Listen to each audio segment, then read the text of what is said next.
Mesdames, Messieurs, bonsoir. C'est demain jeudi 10 octobre que s'ouvre à Cotonou au Bénin le grand dialogue politique avec les partis politiques de l'opposition en règle avec la nouvelle charte des mouvements politiques. C'est ce samedi 12 octobre que le nouveau sélectionneur des Lions indomptables du Cameroun sera jugé. Son tout premier match texte, c'est contre les Lions de Carthage de Tunisie. Ouvrons ce journal par la semaine consacrée à la Journée mondiale de l'habitat. Au Cameroun, les manifestations sont présidées par la ministre du Développement urbain et de l'Habitat, Célestine Courtès-Ketia. Pierre Benakwanieu, notre point focal à Yaoundé, la capitale du Cameroun, nous fait le point.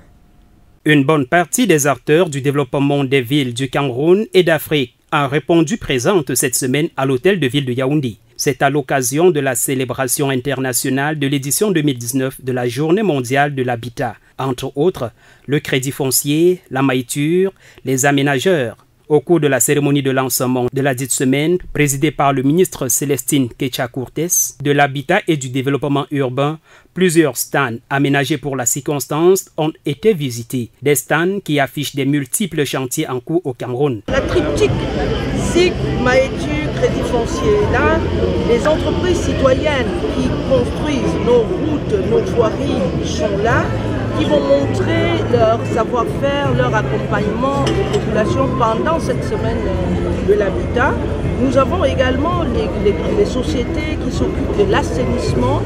Nous avons les start-up, les jeunes entreprises camerounaises qui transforment le plastique qui nous envahit et qui créent ces inondations en bouchant les drains, en bouchant nos rivières. Ces jeunes sont là pour montrer qu'ils peuvent transformer le plastique en pavé autobloquant. Cette semaine doit être consolidée avec au centre des travaux d'importants échanges et d'expériences entre les collectivités locales, entre pays et continents. Les problématiques diverses d'urbanisation durable et les thématiques centrées sur le nouvel agenda urbain animent les débats. Et à la fin de la semaine, l'on désignera la commune la plus propre du Cameroun. D'ici vendredi, d'ici lundi d'ailleurs, vous allez découvrir l'arrondissement le plus propre de Yaoundé. Madame le ministre, en prêchant par l'exemple, dit sa satisfaction totale au sujet du changement positif qui remet les villes du Cameroun dans la propreté. Et nous souhaitons que cette pratique, dans le mois urbain, dans la journée mondiale de l'habitat, se pérennise et que le FECOM continue donc à déplacer ses actions de ville en ville pour que d'ici 2030, toutes les villes camerounaises soient des villes sages, des villes durables, des villes qui aient la maîtrise de la gestion et du traitement de leurs déchets pour protéger l'environnement qui nous nourrit mais qui nous tue. L'issue de ces activités devrait donc aboutir à la mise en œuvre des initiatives concrètes grandissantes, des logements adéquats et conformes aux recommandations du nouveau programme pour les villes et objectifs de développement durable. L'on n'a pas encore fini de parler du grand dialogue national et des résolutions prises pour le retour de la paix dans les régions anglophones du Cameroun. Retour en son et images sur ce grand forum très attendu et annoncé par le président Paul Biya avec Pierre Benakwanieu. Nous sommes un au Cameroun, du nord au sud, de l'est à l'ouest. Le Cameroun est indivisible. La volonté d'apaisement dans les régions en crise anime le président de la République Paul Biya. C'est à coup sûr la raison pour laquelle il a initié le grand dialogue national.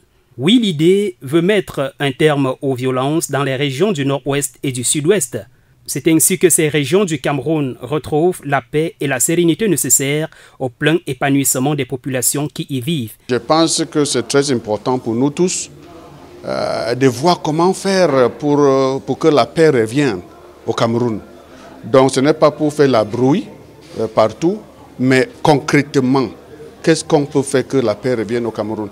Donc c'est facile de rester ailleurs et parler, mais la situation dans le terrain n'est pas la même chose.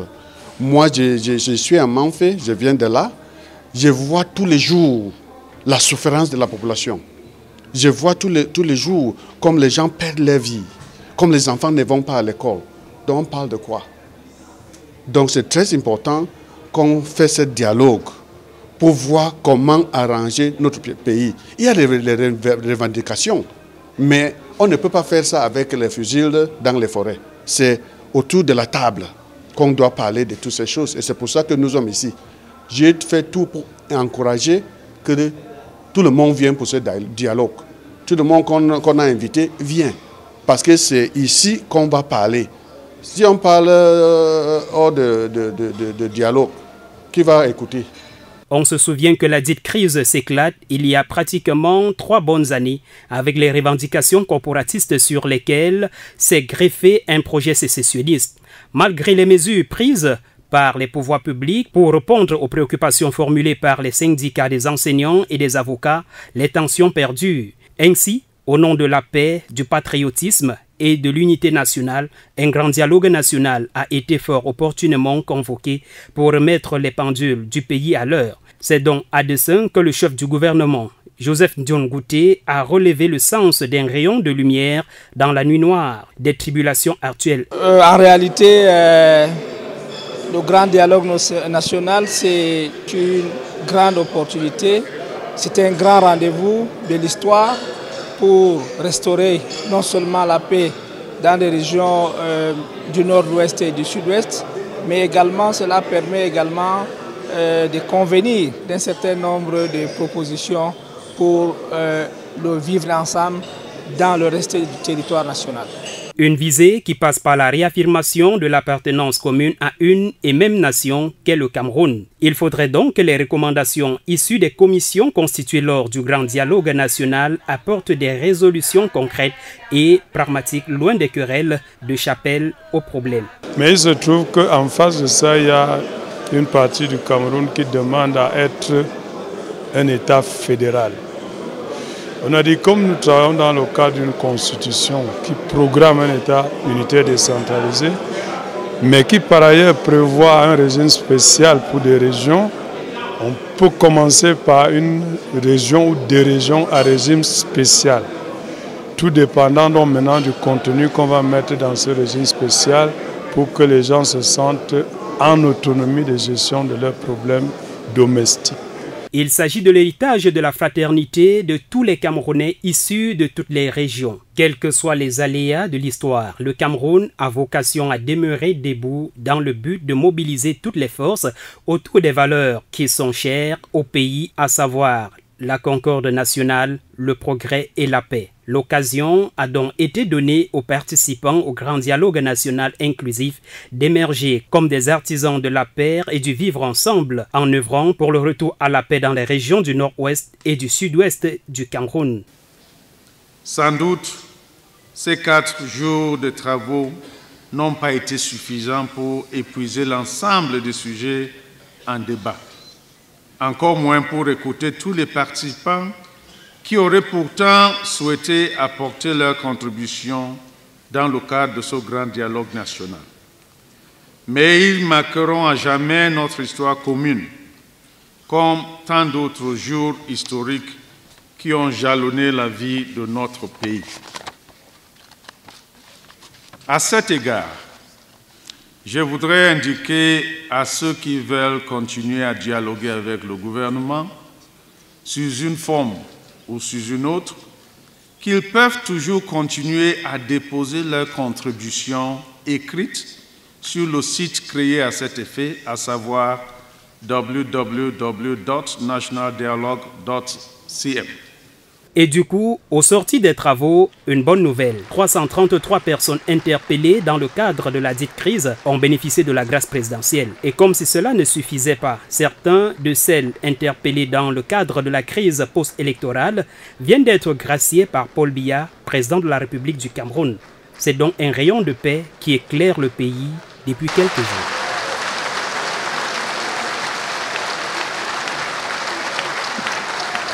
Long live the Republic of Cameroon and its illustrious President Paul Biya, Head of State. I thank you for your kind attention. En Afrique, l'heure est de plus en plus au dialogue national, au dialogue politique et à la réconciliation pour décrisper le climat social et politique. C'est demain jeudi 10 octobre que s'ouvre à Cotonou et au Bénin le grand dialogue politique avec les partis politiques de l'opposition en règle, avec la nouvelle charte des mouvements politiques. Convoqué par le président Patrice Talon, ce dialogue politique vise à trouver les voies et moyens pour décrisper le climat social et politique né des dernières élections législatives où l'opposition avait été écartée.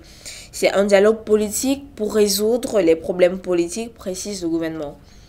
À quelques heures de cette échéance, les forces Kori pour un Bénin émergent de l'ancien président Boni Yayi ont fait savoir leur regret de ne pouvoir pas participer au dialogue politique tant qu'un certain nombre de préalables n'est pas encore discuté et levé.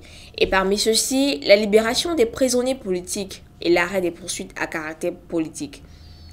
L'abandon des poursuites à l'égard du président d'honneur du parti, son Excellence, le président Boni Yayi, le retour des exilés politiques sous mandat d'arrêt ou non. Le président rwandais Paul Kagame est attendu ce 15 octobre 2019 à Bangui. C'est sa toute première visite d'État en Centrafrique depuis sa prise de pouvoir en 1994, un signe d'espoir pour le pays qui vient de sortir d'une crise militaro-politique qui a failli friser le génocide rwandais. Pendant la crise de 2013, le Rwanda a fait partie des premiers pays qui ont répondu à l'appel de l'ONU en fournissant ses hommes à la MINUSCA avec un bataillon d'élite qui a contribué et contribue encore à la restauration de l'autorité de l'État sur toute l'étendue du territoire national.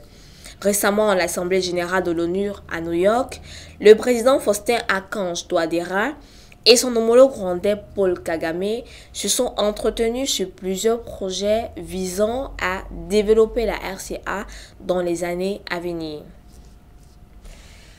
En sport football, le nouveau sélectionneur des Lions indomptables du Cameroun, le Portugais Antonio Conceição da Silva Oliveira, dispute sa toute première rencontre avec les Lions de Carthage de Tunisie samedi. Son principal challenge, la qualification des Lions indomptables à la CAN Cameroun 2019 et à la Coupe du Monde 2022 au Qatar. Pierre Bernard Coigneux était à la cérémonie de signature de ce contrat et ils nous ont dit plus.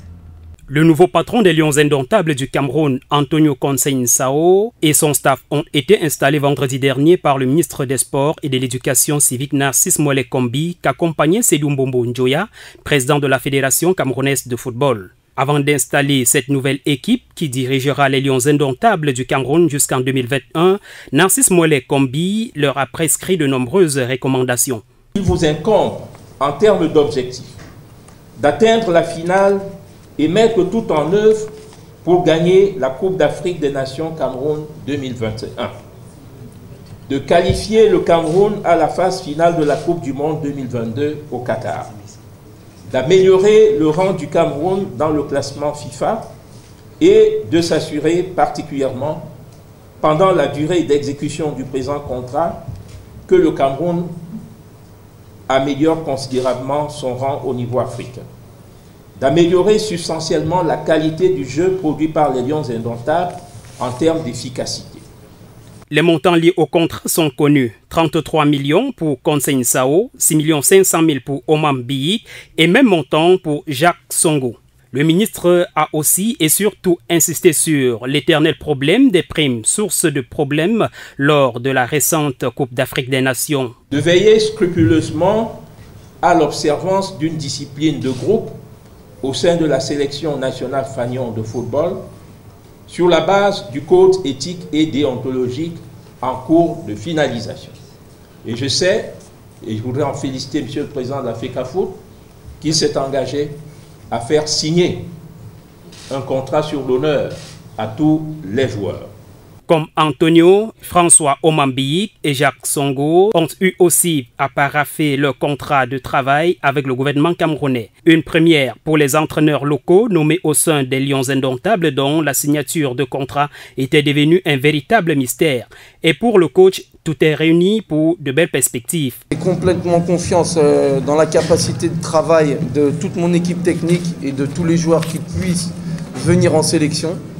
E dizer que vou fazer tudo, vamos trabalhar muito para unir a seleção com o povo. O povo e a seleção têm que estar unidos. Que lui il va tout faire pour il vous promet du travail et la première impression qu'il a, lui ce qu'il veut c'est que le peuple et la sélection ne fassent qu'un. C'est comme ça les Lions seront encore plus forts. À titre indicatif, Antonio Conceição est entraîneur depuis 2002, année du début de sa carrière sur les bancs de touche. En son actif, nombreux trophées avec la Coupe de Roumanie en 2012 et en 2016. L'on attend avec patience son match amical du 12 octobre prochain face aux Lions de Carthage de Tunisie. Merci Pierre Benacoigneux. C'est tout pour cette édition de votre journal. Très bonne soirée à tous et bonne suite de programme sur Freka TV.